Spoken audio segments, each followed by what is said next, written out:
Muy bien. Un segundito.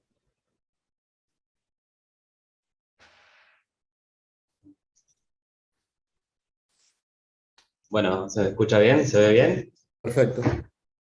¿Qué tal? Bueno, soy César Fábrego, soy fellowship del Dr. Héctor Mazarajian. Me pidieron hacer una actualización en cuanto a las lesiones de la sindesmosis y su tratamiento artroscópico. Eh, Inicio la charla. Como manera de introducción, vamos a decir que las lesiones de la sindesmosis raramente se presentan en forma aislada. Se pueden encontrar en un 20% de los esguinces de tobillo y pueden tener una presentación aguda, subaguda o crónica, de acuerdo a la cantidad de semanas en que evaluamos esta lesión. Todos seguramente en el consultorio realizan este tipo de maniobras para evaluar la sindesmosis o cuando encuentran un antecedente traumático o la sospechan. Podemos observar distintas de ellas aquí en esta imagen, donde vemos el drop leg test en arriba a la izquierda. Luego observamos la compresión directa de la sindesmosis, la traslación anteroposterior de la sindesmosis, el squeeze test, la dorsiflexión y la rotación externa. Y también podemos observar una especie de vendaje realizado a nivel de la sindesmosis para poder realizar el single hop test, para que poder evaluar justamente la sindesmosis. Se realizaron un consenso en el año 2016 y también una revisión sistemática en el año 2013, en donde las conclusiones más fuertes fueron que no se puede confiar en una sola prueba diagnóstica para poder identificar o descartar lesiones de la sindesmosis, y si existe alguna sospecha con el antecedente traumático de una lesión de la sindesmosis, se requieren además asociarle a estas maniobras algún estudio imagenológico o una artroscopía para llegar a un diagnóstico. En este videito que vamos a mostrar es una de las pruebas que realizamos también en el consultorio, es el single hop test con el vendaje realizado a nivel de la sindesmosis, en donde previamente le pedimos la misma maniobra al paciente y se suele presentar un dolor a nivel de la sindesmosis, y luego de colocarle este vendaje el paciente refiere que presenta un menor dolor o que no lo tiene, ¿sí?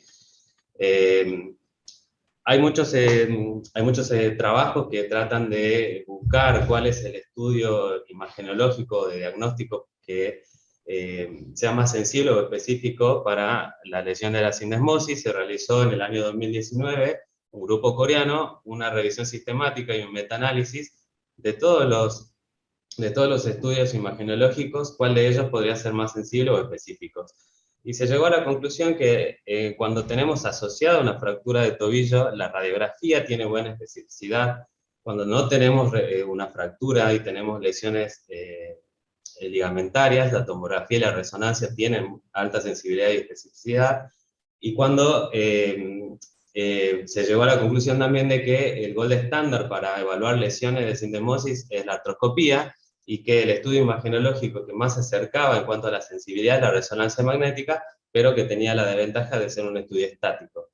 Y también se menciona la tomografía computada con carga y la ecografía dinámica, pero que no hay suficiente evidencia como para poder llegar a una conclusión. Y un poco de lo que vamos a centrar en la charla es cuál es el rol de la artroscopía en las lesiones de sindesmosis. Como manera general, se ha demostrado en el 2021 una revisión sistemática cuál es el rol de la artroscopía en las lesiones del tobillo, y ha demostrado ser efectiva en el estudio y en el manejo terapéutico de la inestabilidad de tobillo, en los síndromes friccionales, las lesiones del cartílago articular, la asistencia en las fracturas de tobillo y en las artrodesis.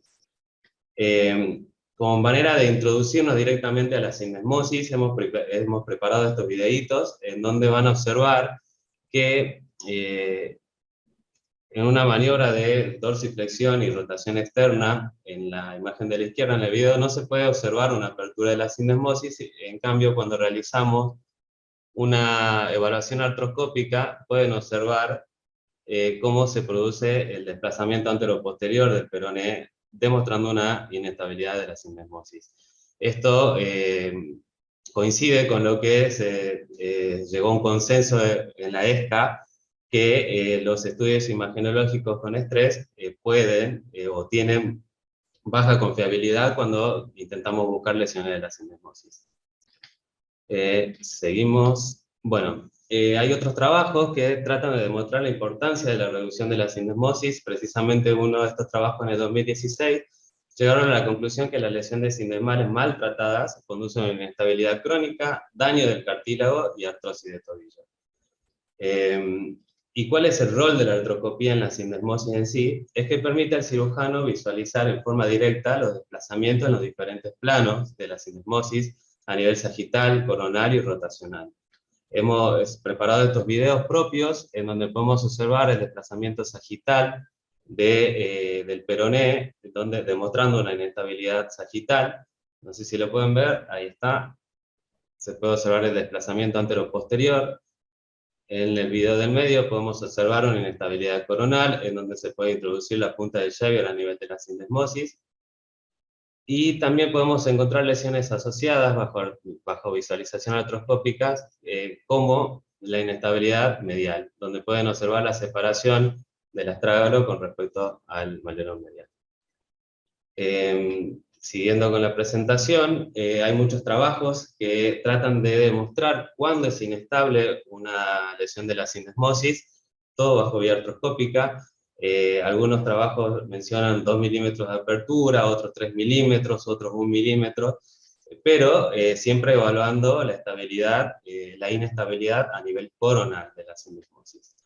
Y hay una revisión sistemática en el año 2021 donde tratan de demostrar en un estudio, donde tratan de demostrar cuánto se tolera o cuánto es el punto de partida para definir que hay una inestabilidad de la sindesmosis.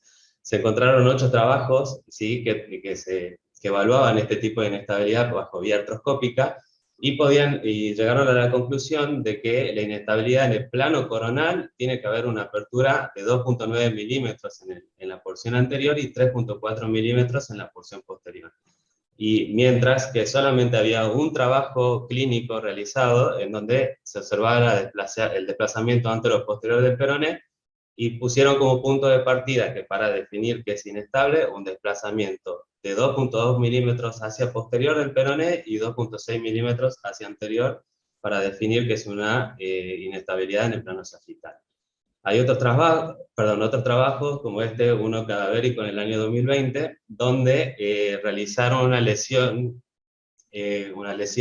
progresiva de los ligamentos de la sindesmosis de anterior hacia posterior, y demostraron que la inestabilidad en el plano coronal se presentaba cuando había una lesión parcial de la sindesmosis, mientras que la inestabilidad en el plano sagital aparece recién cuando hay una lesión de los 3 ligamentos, tanto el anterior, el interóseo como el posterior, o cuando hay una lesión parcial asociada a una lesión del ligamento deltoideo.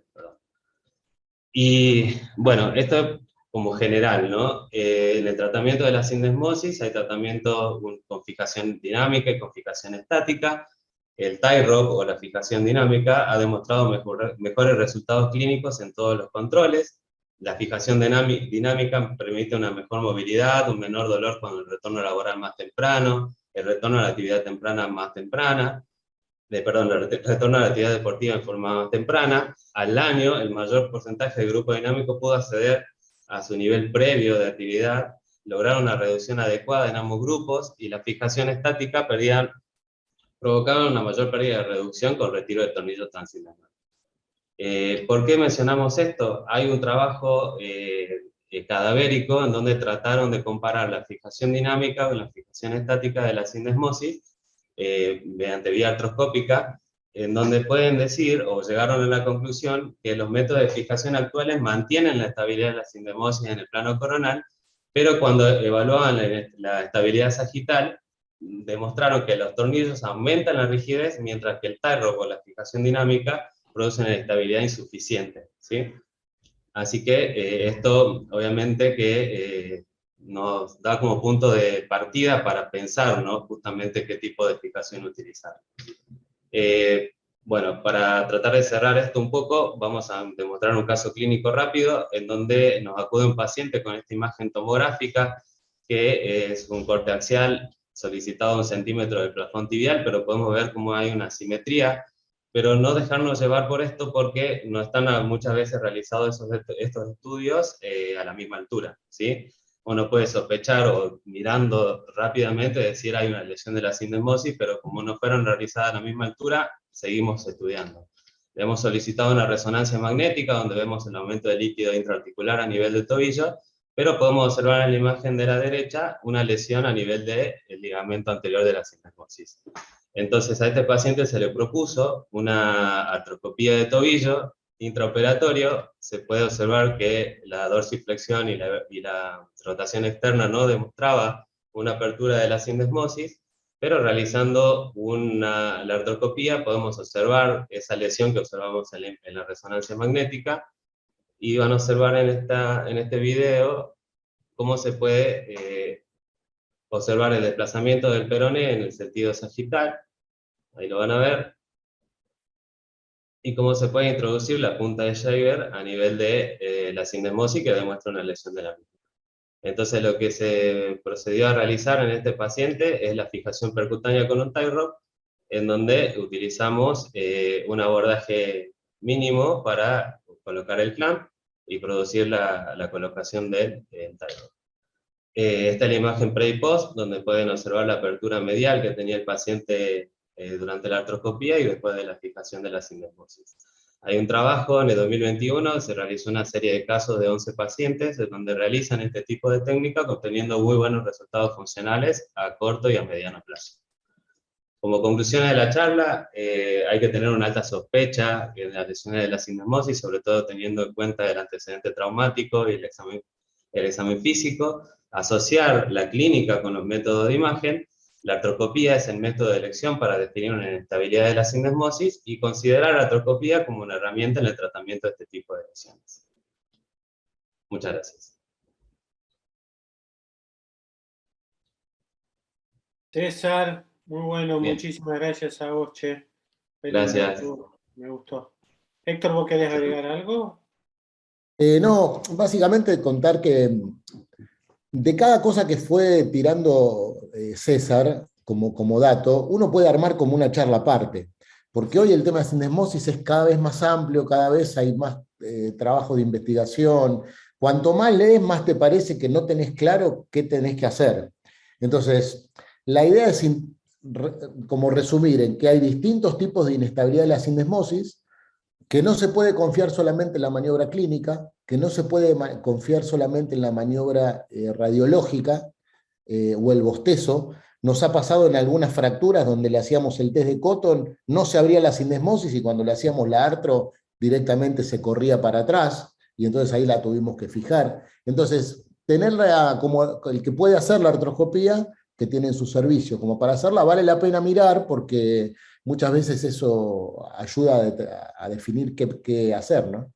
Y sobre todo tener en cuenta que distintos tipos de inestabilidades pueden necesitar distintas cosas. Entonces no siempre es tornillo, claro. Puede ser tornillo híbrido, digamos, tornillo y tie rod, porque uno te da la posibilidad de que te quede fijo cuando retiras el tornillo, y si es una inestabilidad franca en el plano anteroposterior, quizás el tornillo te la fija más que solamente el tie rod que te da la contención en el plano coronal.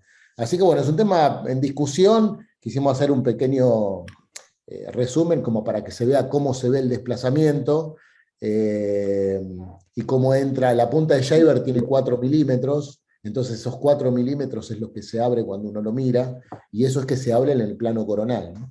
Así que bueno, era para mostrar eso. Gracias. A mí me gustó, estuvo re lindo, César. Y no sé qué pasó, pero empezamos de poquito, empezaste a hablar vos, César, y se sumó un montón de gente, ¿eh? Se ve que atrae gente. Che, tengo ahí 2 levantadas de mano. Javi Saurac primero. Javi, después Andrés Vigatti y apareció Santiago también. Dale vos, Javi.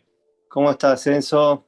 Bueno, solo para agregar a esto que dijo Massa, que como bien dice es un tema candente, que se está poniendo un poco más el foco en la actualidad, que a golpe de vista si uno va a lo clásico y lo que va a salir el libro clásico, dicen, bueno, esto se trata en forma médica, el tratamiento de esto es médico, hay artículos que lo avalan, están los artículos de Anderson de 2000 y pico, después artículos de Mafuli, pero la realidad es que cuando uno se pone a leer esos artículos del otro lado de la vereda, te dicen, te evalúan vuelta al deporte de deportistas de elite, evalúan dolor, pero no hay seguimiento, ¿no? Entonces, uno se pregunta, ¿qué pasa con esos tobillos que les hicieron tratamiento médico? Que está bien, no tienen dolor, pero mostrame ese tobillo en 10 años y contame, porque en definitiva todos nosotros vemos pacientes jóvenes con cambios degenerativos bastante avanzados hoy en día en consulta, que uno dice, ¿qué pasó con este tobillo si nunca se fracturó? Y por el otro lado, cuando operamos fracturas de tobillo Weber B, nos desgarramos la vestidura buscando la lesión de la sindesmosis. Como bien dice Héctor, el test de Cotton y demás tiene su grado de subjetividad y ante la duda lo fijamos. Entonces, ¿por qué no en traumatismo de moderada energía ir a buscar la lesión? O sea, hay que buscar la lesión y si aparece, se trata. Obviamente a nadie le gusta llevar a un paciente a un quirófano y hacer una artroscopía diagnóstica, pero hoy por hoy, con un buen grado de sospecha, es raro no ver que la lesión no aparezca. Cuando uno la busca con criterio, obviamente, la lesión aparece. Y bueno, una vez que la encontrás, hay que tratarla. Exacto. Gracias, Javi, buena apreciación. De Era Andrés. Sí, va un poco en relación